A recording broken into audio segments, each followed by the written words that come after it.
Hello there, and welcome to another edition of Catalysts, a platform for the scientific community to connect, discover, and transform. This is your host, Kedar Aris, and today it's my pleasure to connect with our next guest, Dr. Derek Dosdall.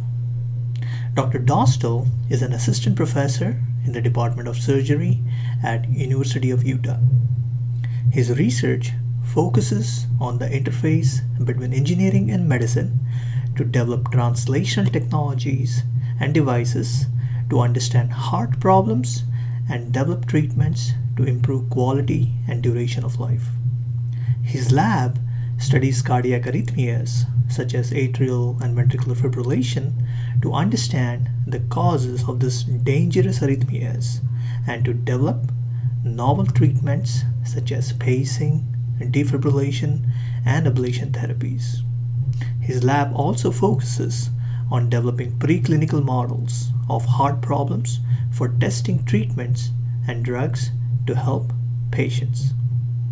The Dosdall Laboratory uses a combination of mapping techniques to understand the tissue level substrate remodeling that occurs in conditions such as chronic atrial fibrillation, heart failure, and myocardial infarction, which can lead to dangerous atrial and ventricular arrhythmias.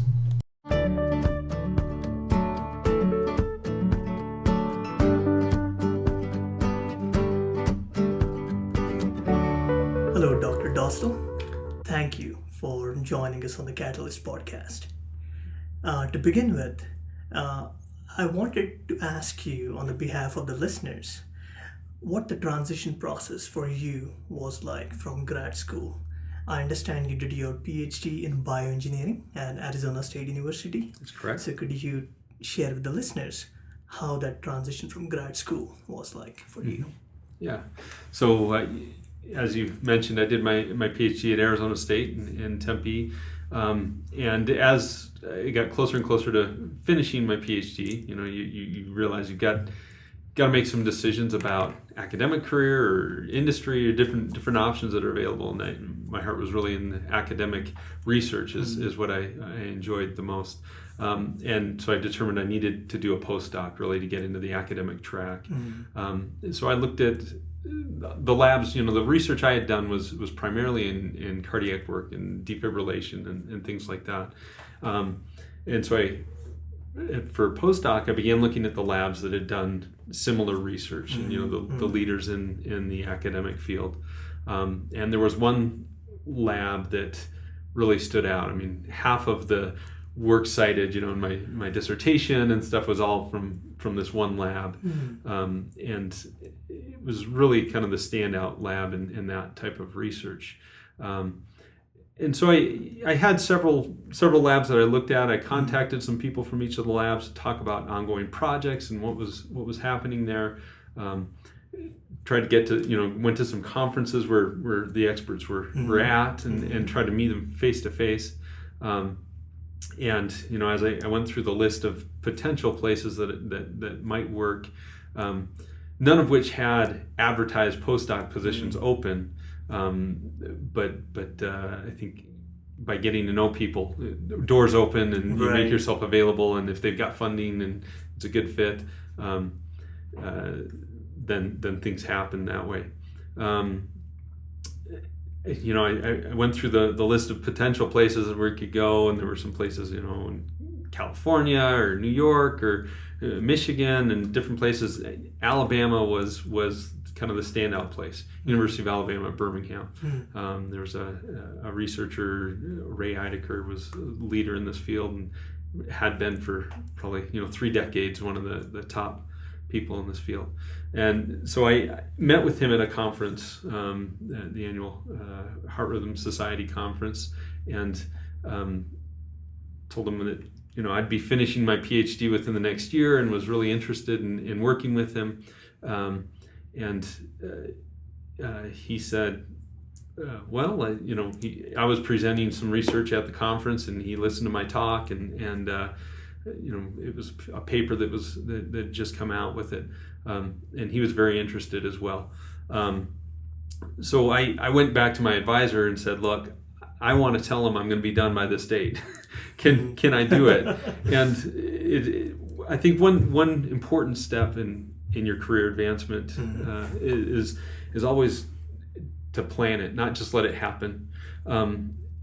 With regard to this, finishing your PhD can drag on for a long time. Definitely. I don't know if you've experienced that, but if you don't know what the next step is, you're kind of comfortable with the student role, status quo, where you are.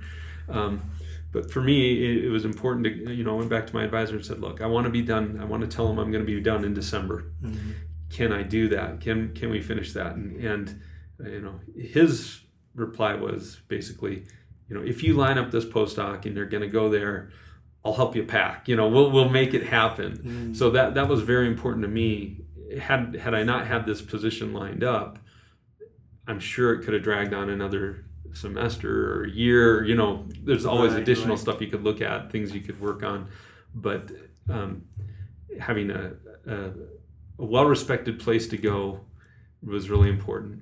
And I think one thing that the universities are interested in is how well their PhD students do and their next steps reflect well on the university. So if you can tell them, hey, I'm going to this well-respected lab, lots of publications come out of here, lots of funding goes to this institution, then they're much more inclined to help you go rather than say, oh, let's keep you here and have you work on this and finish this up and finish that paper and do this. So I think having that next step well-defined, not just kind of going with, well, I'll finish when I finish, but planning it and saying, this is what my next step is, and to make that happen, I need to meet this timeline. Now that means that last semester or so for me was very, very busy trying to finish everything that had to be done, but it sure, having a clock set really helped me to get finished. That is so interesting, because I'm in a similar position, and I realize that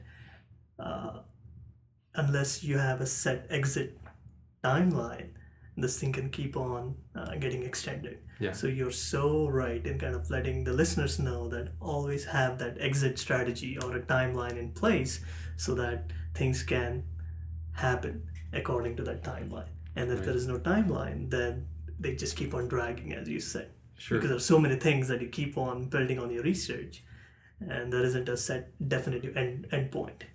And the same thing holds true with kind of each step. I mean, when you finish your PhD, how long you stay as a postdoc, the next position, whether that's straight into an assistant professor position or whether it's an instructor or research assistant professor position, those steps don't happen automatically. I mean, you don't put in your time and just move on necessarily.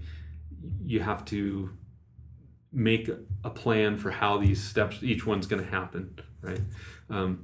So I think that's critical, is to not just let your career happen, but to plan it and make it happen. Focus steps. How was your postdoc experience at the IDCAR lab? Yeah. So you always, when you transition into a new lab, there's new responsibilities, a whole new set of people you're working with, new equipment and everything. It takes a little while to get up to speed and moving. I was fortunate that there were a number of other people that had been there quite a bit of time that were willing to kind of train me and bring me up to speed and help me get rolling.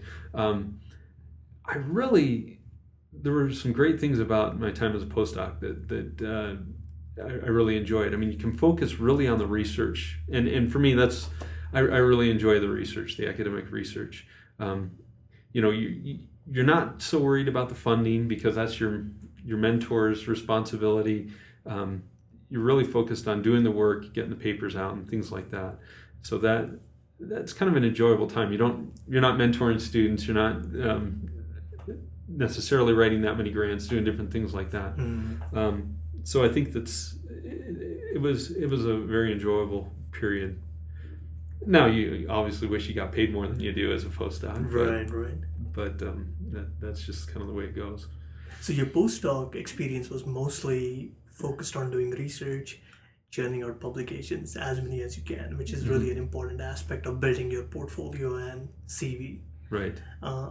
My question was, oftentimes I hear that during the postdoc position, it's important to carve out some time, negotiating with your advisor or PI, to focus on your future career goals and aspects. Sure. And ideally, you want your postdoc PI to be a good mentor to help you along that path in terms of identifying grants you can apply for, or potential assistant positions, professor positions that could be a good fit, and so on and so forth. Right. So I was wondering, how much time did you spend on that front, and how much time did you just spend on just doing research? Right. So my postdoc kind of went on longer than it probably should have. I was there for a little over 3 years as a postdoc, and again, it was because you need something to move you to that next stage, right? If you're going to get into academia and research, learning to write grants is critical, and so as a postdoc, I did write a couple of postdoctoral grants, earlier on for funding as a postdoc, NIH F32s or American Heart Association postdoc grants. I wrote a couple of those. They weren't funded, but you gain experience by doing that. My mentor was very supportive of those efforts. As a postdoc, I did qualify for and applied for loan repayment program stuff to help pay off some student loans, and that's a competitive grant through NIH as well. But all of that, you gain experience with grant writing. I think having a mentor that knows how to write grants is important, but no one is going to make you write those grants. No one's gonna. I mean, even a mentor that's interested in your progression isn't going to probably sit you down and say, there's this deadline in October, you need to write a grant for this. Usually that doesn't happen. It has to be your own initiative. So you've got to kind of get yourself motivated to do that. And one thing that helped me move forward was I did actually get a K99 R00 award, which is a career transition from postdoc to an assistant. Right. So it was a career transition award. It's hard to qualify for those right as a new postdoc because you're competing against people that have a few years, but you have to do it before you have 4 years of postdoc experience. And if you have the right environment, the right mentor, and everything like that helps strengthen your application, awards like that are very valuable. Now, I had to submit. There's private foundations that also have similar awards. The Burroughs Wellcome Fund had one that was similar to that when I was applying. The NIH had the K99 R00 awards. So I ended up submitting several times, and it didn't get funded the first time around. And I submitted to a couple different mechanisms. It wasn't until about the fourth submission that it actually hit. And the real advantage to those kinds of awards is that the K99 portion is a mentored portion. I was able to get an instructor position, which is a faculty position, but kind of low on the, it's a research track, entry-level position for the mentored portion. But the R00 part of the funding doesn't get released until you have a tenure track assistant professor position. And so that tells everybody, hey, if you want to keep me here, I need a tenure track faculty position, and it makes you a much more attractive candidate if you're bringing funding to start up your lab and get things rolling. So I'd be very encouraging about trying to go after funding like that. One, for the experience of writing the grants, but two, it really, again, it sets the timeline, because there's a certain period of time that's K99, and then the R00 starts, where you say, all right, by this time I have to have this position, and it kind of forces not just you but your supervisors and others to look at you and say, all right, do we want to keep them here? We need to make this happen, because otherwise, getting a tenure track position can drag on for years if you don't have something that makes it accelerated. Got it. That's very interesting. So, when you were transitioning from the postdoc to the assistant professor at the U, Hmm. uh, and you already had K-99 funding, did you apply for any other universities, or was this kind of the one you chose because this was where you wanted to be? And how was that interviewing process, the job talk, and the job talk process like for you? Yeah, yeah. I with the while I was on the K-99 and the R00 phase was coming up, Mm, I applied at a number of places for open calls. They have assistant professor positions, tenure track positions available. Um, I was surprised with even with my own funding how little response there was from many really? places. Wow. Um, I was all I'd been interested in the University of Utah for a long time. I like the West. I did my bachelor's at BYU. BYU. Um, didn't grow up here or anything, but spent time as an undergrad in Utah. Liked it a lot here. Um, but there were another number of other places I was open to. My wife was from California. I grew up in Michigan, and we were looking to be closer to some family than Alabama. We didn't have anybody around, but Utah, we had some family that had moved here, and so we were serious about coming here. Um, Again, I think meeting people is critical for that next step.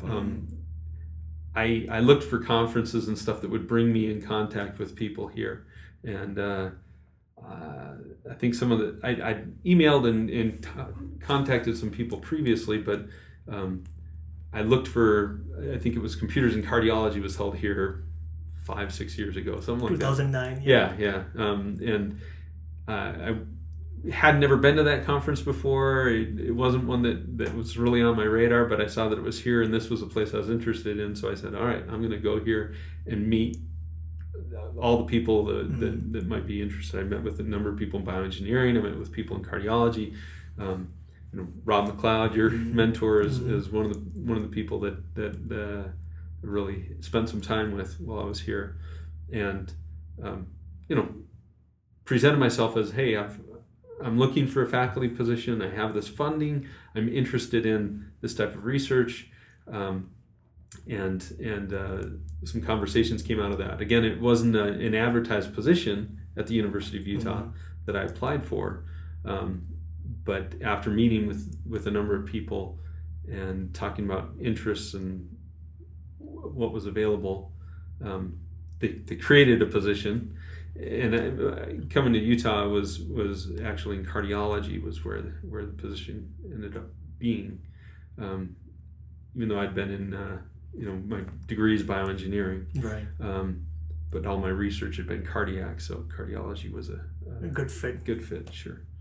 So a little bit alternative, but so yeah. Anyway, that's how the assistant professor position came open, was in the School of Medicine. Very interesting.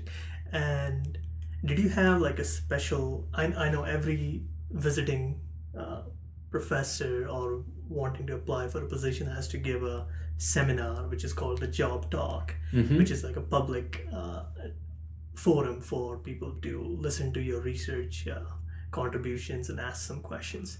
And Right. then I understand there is also a chalk talk where the faculty members have like a interviewing session where they ask you about your research interests and future interests and so on and so forth. Sure. Did you have to go through that, and can you kind of share with us some maybe questions or maybe some insights you kind of found along the way? Mm-hmm. Yeah. So I think, again, my process was a little different in that I wasn't applying for just an open position call here. When I came to Computers in Cardiology, I just met with and I set up ahead of the conference a bunch of times to meet with different people. And then it was a few months after that they invited me back to give a formal talk. They set something up at CVRTI, Cardiovascular Research and Training Center. to give a talk to the faculty and staff and the students and stuff, a formal talk there. I don't know that I had an official chalk talk with faculty only opportunity, but I did meet with a lot of people individually, and we went into research, and they asked me about what I was doing, what they were doing, and went into quite a bit of technical detail, both on the first visit with computers and cardiology, follow-up visit with when they invited me to speak at CVRTI, and I think it took another visit or two. I came back again and met with some other people, but not giving a formal talk, and then house hunting and that kind of stuff, and met with people on each time I came out. So there are always, it seems like there's always at least an opportunity to give a formal talk and Right. present your research and things like that. So. Got it. So segueing a little into building your research portfolio, I understand your research interests lie primarily in cardiac mapping and defibrillator and AF, cardiac electrophysiology. Based on your PhD research and then postdoc research and the research you're doing currently, has there been an evolution along the way, or has it been more linear path? Sure. Yeah. So my PhD work was really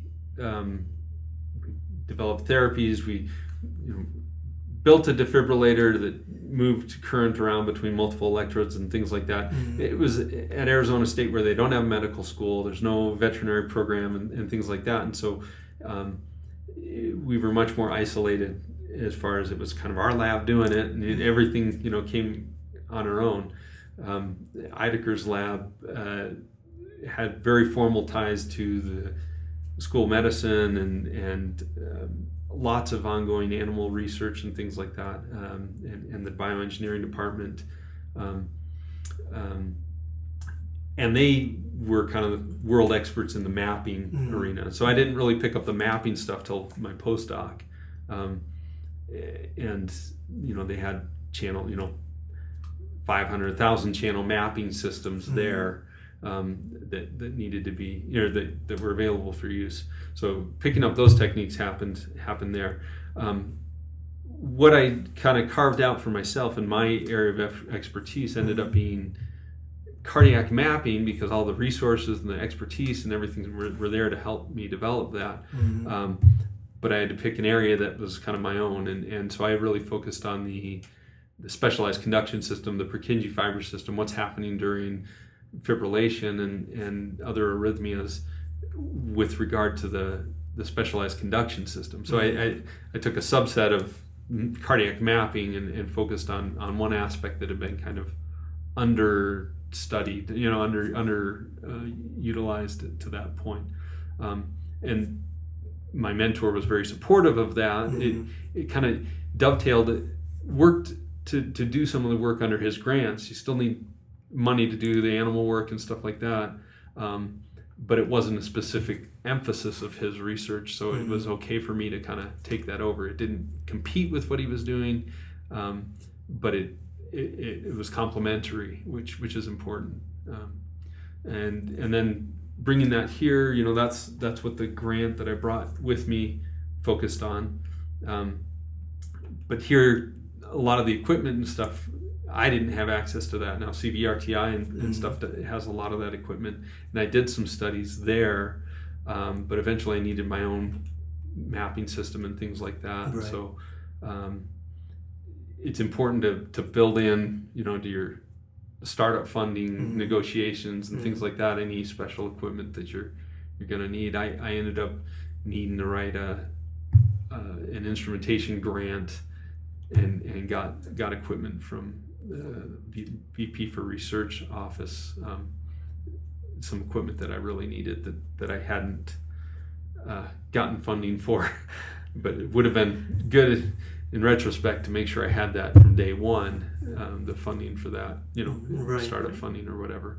But as it was, it took a couple of years to get this other funding, to get the equipment that I needed to do these studies. Got it. So. And you mentioned about this whole startup negotiation, and it seems to be an esoteric subject, especially for postdocs who have grad students have no idea of what that entails. So, can you briefly share what that negotiation of the startup package entails and what it looks like? And how much detail do you have to provide in terms of line items that you need and salary negotiations and stuff? Right. Again, I think my process might have been somewhat different.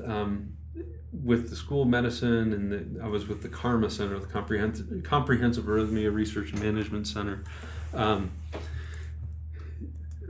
They were less formal about, hey, line item, exactly what do you need, kind of a package. Most, if you're applying for a position that's advertised, they typically have a certain amount of money set aside for a startup package, and you might be able to negotiate some percentage more than that if you need to, but it's fairly fixed. I mean, you get this certain dollar amount, and then you're fairly flexible about how you use it.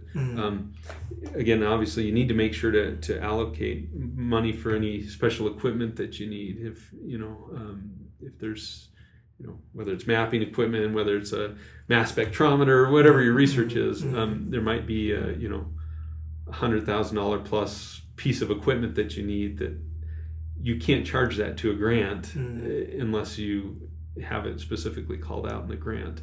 So if there's special equipment, when you come in, that's going to be one of the questions that they ask you in the interviews. And I did interview with a couple other places, and they said, what'll it take for you to do your research here? What do you not have that you need to buy? What are the ballpark numbers for that? It's also important to allocate funding for support for staff and students and postdocs and things like that you want or need during the first few years while you're working on getting additional extramural funding lined up.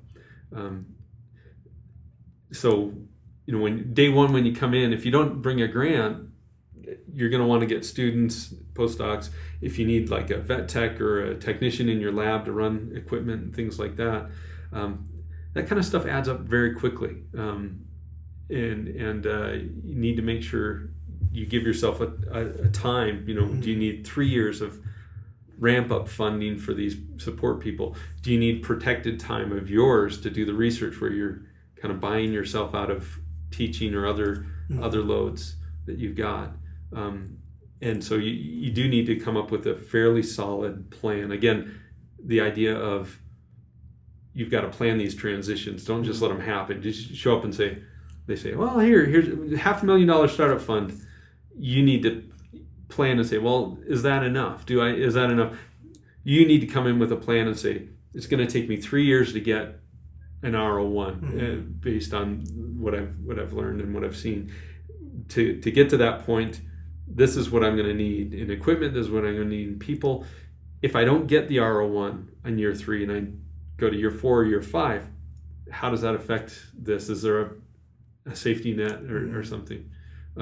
So you need to carefully plan all those steps. Again, don't just let it happen to you, but plan it out. That's great advice. Now, segueing a little into the collaboration piece. You have a bunch of publications where you have been collaborating with multiple PIs. So when it comes to building your research portfolio, how much emphasis do you put on actively seeking out collaborations, and how much is it more organic where people come to you and say, hey, we seem to have similar interests, right? Why don't we work together? Sure. It's a combination of two things. When I came here, a lot of my emphasis kind of turned towards atrial fibrillation and things like that, which was not an area that I'd done a lot of work in. And there were clinical people here that were great partners to work with. There is a danger with collaborative research of not focusing on what you need to get done enough. And I think I spent more time than I probably should have on collaborative work. I worked with some people that great researchers, but they were interested in getting their data, and then when I turn around and say, well, I need this piece, and they say, well, that's not my problem. So you have to be careful not to spend too much time collecting data or working to get other people what they need, and not doing your own. Now, I think in today's bioengineering field, it's really hard to be an island, to not collaborate, just because I'll be the first to admit I'm not the smartest guy you'll ever meet. There are people out there smarter than me. There are people out there that are better funded than I am. People out there that know more about the politics of study sections, grant review sections, department politics, and it's important to have people like that you work with, that you can say, hey, what's the political situation in the department if I need to ask for money for this? Right. You need people that are tied in, that you're on good terms with, to do that. If you've got an area of research that you have certain skills for, but not others, you need to be able to get a partner and work together. But it's important, like you mentioned, not to get lost, not to become somebody else's research coordinator, but stay focused on your own too. And so I think that's an important lesson for a young researcher to learn. That. You've got to protect your own stuff, but you also need to learn how to play well with others. Right. In today's, there's a lot of emphasis on collaborative research. Definitely. But if you can't put yourself as the PI on a grant, there's value in being a co-investigator, but for your career to move forward, you need to be able to be the PI, and you need to be able to be the senior author on some papers and things like that. So you need to make sure to protect a certain amount where you kind of are the responsible party. Got it. So. And when it comes to securing funding, I imagine the primary funding agencies you apply for are NIH and AHA. I imagine there are other private funding organizations you look to. But in terms of applying for grants, how much time do you spend away from your research to write on grants? And what is that process like in terms of coming up with ideas to apply for grants, telling a story in a way that is attractive? And there seems to be a renewed focus on translational research. So it seems like there has to be some sort of a bridge, even if you're doing basic research, to find some clinical applications to that, which I imagine is not a big of problem for you because most of your work has clinical basis to it. But in terms of just the perspective from your end, how what's the best way to write a grant, or what are some of the best practices and do's and don'ts? Yeah. Well, that's a tough one. I think when you're funded and you've got money and you're settled, it's maybe easy to say, all right, I'm just going to work on my research, and and that's important. And you have to keep moving papers out and things like that. That's important. For if you don't do that, then they look at you and say, well, he doesn't have enough first author publications or senior author publications or things like that. But funding is key. I mean, if you don't have money, you're not going to advance, and you're not going to get that next position. I mean, I haven't applied for associate professor at this point yet, but that's going to be a key marker. Is what is it that you're what's your funding level, and looking forward, how's that going to continue? So I think it's even when you're doing your research and you're working on a paper, you have to look at that and say, and how is this going to help me fund my next grant? So even the figures you're creating, you want to be able to throw those into a grant, and you want them to be in the paper. Going to conferences is important to network and things like that, but having a whole bunch of abstracts doesn't really buy you anything. The abstracts are important if you also turn them into grants and turn them into papers. There's not a lot of value in just throwing up abstracts at a couple meetings a year that you usually go to, other than being at the conference so that you network with the right people and that kind of stuff. But the work that you're doing has to turn into grants and publications. There's no other way, to be successful. And again, money makes all kinds of problems go away. if you bring in research dollars and you maybe don't have the strongest, teaching load, or the strongest credentials in teaching, they'll kind of overlook that if you've got money. If you're supposed to do service work as well. And again, if you bring in enough money and you haven't done as much service as somebody else, by service, serving on committees, heading department efforts and different things like that. Now, if those things are weak, and then your funding dries up, you're in trouble. So very interesting. Yeah, I mean, so if you're really great at teaching, you're doing a lot of service work, and your funding you go through a dry spell, you'll weather it all right as long as you keep working at it. But you're not going to really move forward without the funding. I mean, you're not going to get a promotion. You're not going to, move up the career chain. Yeah, right. So I think funding has to be a constant emphasis. You'd asked about how much time you spend, and I guess I'd have a tough time quantifying, how many hours a week you spend on writing grants, but I'd say in the last few years, I probably had to spend a third of my time focused on grants or something like that in one way or another, and it's important to take your time and do a good job with them too. And that's where, again, having some collaborators and people you're working with, give them your specific aims page, you present the thing before a group of people that have done this too, and let them pick it apart, is very valuable, as opposed to submitting it to a funding agency and waiting to hear what you hear from the reviewers. You want to get your criticism from your collaborators here first. That's very good to know. So once you write your grant, you just don't blindly work on it by yourself. You get as many eyeballs as you can through your collaborators and go through an internal review process to refine it and do as great of a job as you can, and then turn it in, rather than just turning it in.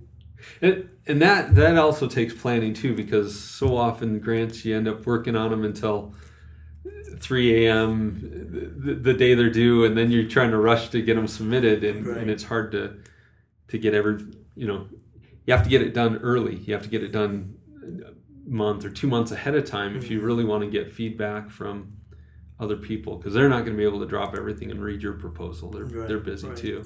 But if you give them a couple weeks and say, hey, what about this? It's much better, and even if you disagree with what they say, there's a good chance people like that are going to be on the review section, and you have to address that it. In your documentation. Right. Yeah. So it's very important. Yeah. So now I understand you're just kind of beginning your academic career, probably more so than most of the folks in grad school or postdoc. So you're further ahead than those students and those people. But knowing what you know now, looking back, is there something you wish you had done more of, or wish you had done less of? Yeah. So again, I think I mentioned before, I think I should have spent a little more time on my own stuff, protecting my some things that I needed to do. working with other people is great, but you got to make sure unfortunately, you got to look out for yourself. Nobody else is gonna be looking out for you like you need to be looking out for you. Your department chair, people like that might give you feedback occasionally, but they're not gonna say, hey, you've got that grant deadline coming up. You really need to cut out the time to make that happen. That has to be your own thing. And sometimes that means you've got to turn down opportunities. So, it might be a good idea that somebody says, hey, we should work on this, and I've got this side of it. If you can take this side, you may just say, you know what, that sounds like a great idea, but I've got this other grant that I've got to get done, and so I won't be able to work on this at this time. But maybe this other guy could do it or something. And I've had a tough time doing that sometimes, protecting my own interests as much as I should. So I think I personally would have been more aggressive about going after some larger grants earlier. Get that first R01 out the door and get some feedback on it. What's the next R01 that I'm working on? Move the pipeline up a little bit.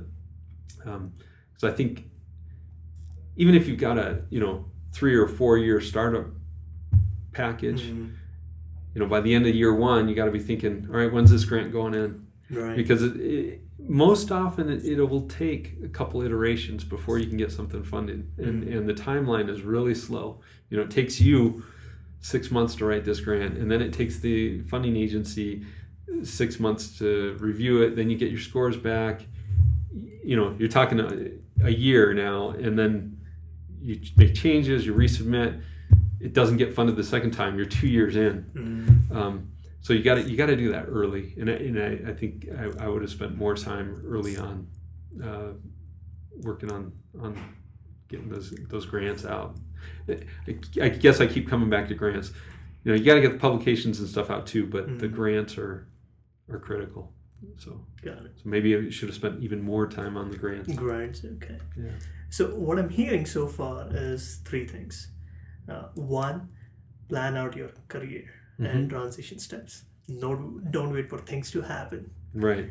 Second is make sure that while you're collaborating, which is good given the field we are in, be sure to also do what you need to get done for your research portfolio and research interests. Absolutely. And 3 is you cannot spend enough time writing grants. So yeah, do more and more and more. And start early, do a great job, get as many reviews as you can internally, and keep refining it and keep submitting it. And I talk about R01s, that's kind of the bread and butter of our field is the R01 funding, but every grant should be submitted multiple times in multiple aspects. Now, whether that means you cut off a little piece of it for a local, a university seed grant, an AHA grant, NIH, DARPA, you find multiple ways to kind of take, because you've got a limited amount of time and resources for collecting preliminary data, for working things up, for doing all the background searches and everything that has to happen. So it takes some time to tailor it to these multiple agencies and things like that. But once you've done the work, you don't put all your eggs in one basket. You got to kind of submit it as many times as you can, get feedback from all the different agencies, make them all better, resubmit. Don't limit it. Don't submit one R01 and then wait till the next year and see what's coming up. It's just submit a grant, and again, if you're a postdoc looking at this, you've got AHA postdoc grants, you've got F32s from the NIH, you've got other types of grants. You can turn those same grants around and submit them multiple times. And there's a chance you have to ditch the whole idea as bad and you got to start over, but you got to give it multiple chances for success. Funding levels 10% or something Right. like that right now. Right. And so you figure you're going to probably fail 9 out of 10 times. 9 out of 10 times, that's right. And so you got to just keep submitting over and over until you Got get it. something to hit. So to wrap up this conversation, 20 years from now, 30 years from now, when you are well established and you have set up your research lab and done everything you want to do in terms of your research career, looking back, what would you like your legacy to be? How would you like to be remembered by your peers and by students? Yeah. Well, one person that I look to a lot is my postdoc mentor, Ray Eidecker. He's actually retired now. When I went to go there and I talked to different people about his lab, what people told me is, over and over I heard, he does quality work. He's an honest person that believes in what he's doing. I heard things about him just being a solid person, and I guess when I get to the career stage that he was at when I worked with him, I would hope that people would be able to say he's a solid guy. I mean, that you can trust, not only scientifically, that there was one situation a decade ago where somebody published something out of his lab, Ray Eidecker's lab, that then upon further examination they had to retract something. And he was the first one to submit to the journal and say, look, we need to retract this, before anybody else came and questioned his findings. And that was very painful for him. I mean, it was personally something that he took hard. He said, we are honest in what we do. We present it the way it is. We don't change things. And so I think I would like to be looked upon as someone of integrity. And again, maybe I mentioned before, there are other people that are smarter. There are other people that can get the funding maybe better, but I'd like to be looked upon as someone that was diligent, worked hard, that if something came out of my lab, you can trust it. You know that it's truth. Other people can reproduce it. So I think integrity is really important to me. Got it. Well, thank you, Dr. Dosdall, for taking the time to talk to us. And with that, we'll wrap this edition of the podcast. Thank you, and good luck to you in your career moving forward. Thank you. If you liked what you have heard, I encourage you to share this episode with a friend. I'd also love to hear your thoughts on how you are striving to be a catalyst. So I invite you to leave a comment on the Catalyst's website. Thank you for listening, and until next time, connect, discover,